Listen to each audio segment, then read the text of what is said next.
How's it going, folks? Stu here. I'm still at the London Film Festival. What's that? You'd like another review? Sure thing, guys. Sure thing. Let's have a little chat about Wolfwalkers, which is a new animated film from the folks over at Cartoon Saloon, who you may know as the studio behind Song of the Sea.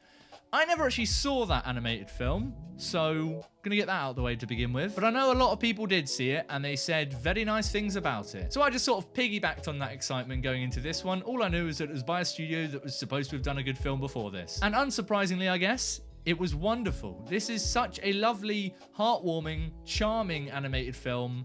I had such a good time with it. And this one is a 17th century set story about a friendship that blooms between two young girls, one of them being an aspiring hunter from a local town and the other being a wolfwalker from a local woods. Wolfwalker being the name that is given to someone that has special powers and abilities, which means that by day they are a human and by night when they sleep they become a wolf. And we follow the relationship that grows between these two young girls, all within the backdrop of 17th century Ireland. It is a gorgeous film to look at. We got to talk about the animation. It's the main thing to talk about here because it is, guess what, an animated film. And having not seen their previous film, I was totally blown away by Cartoon Saloon's style. It is such an engaging and unique animated style. I love the art direction here. It's all 2D. It's got this hand-drawn feel to it in the way that you can see a lot of the sketch marks underneath the actual character models, and it's constantly playing with that. It's got this somehow really rough but also really clean feel to it, but it just has this really amazing fluidity to it that really feels like you're watching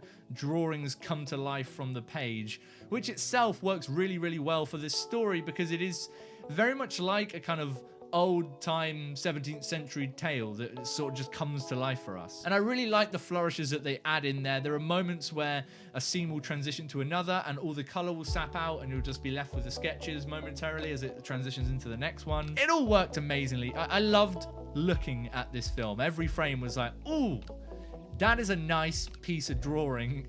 I want it in my life. But the story that beautiful animation is telling is also a really heartwarming one, and one which I had no problems just getting absolutely soaked into. It's kind of a simple story, somewhat predictable, I guess, and it doesn't really feel like it's touching a whole bunch of new ground than we've seen from other narratives before, but it just felt really enjoyable to watch. There's stakes in it. The stakes are never too high, but they're there, and the characters all feel really well realized, and they all feel like they've got good arcs. It's got a message and it's got politics within it, and they're present and sometimes are a bit more obvious than others, but it never feels like it's being shoved in your face or being shoehorned into the film. It just feels like it's quite naturally woven into it, which makes it stand out as a slightly more interesting approach to this, where it might have felt quite conventional in other places. And that also comes through in the score. I really like the soundtrack to this one.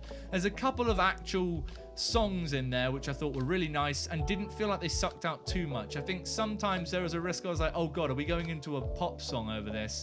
And luckily, it never loses it to that. There are a couple of montages set to songs with lyrics over it, and it never felt as cliche and jarring as that can sometimes feel in films, so I was happy to see that. I just had a really great time with this. I just thought it was a genuinely heartwarming film. It is the exact sort of animated film I will happily put on a hungover Sunday. I mean, it's more than that. It's not just a hungover Sunday film. That can often suggest it's just an easy film with not much to it that you're going to forget about. This film is not that. For me, there's just a weird spot on a hungover Sunday where you want to watch something with some meat to it that's animated and looks pretty. This will do that. I kind of can't wait to just jump back into the world of this film. It really left me in a good mood after the first morning screening of the day. Yeah, I'm thinking I should definitely go back and watch Song of the Sea, right?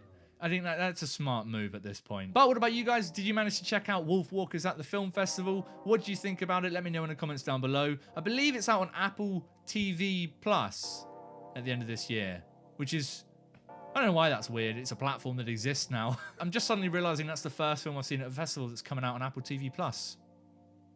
Good on them. Solid work, Tim Cook. I will see you guys tomorrow for another new review from the film festival, but until then, have a lovely rest of your evening or day. Whenever you're watching this, have a good old time.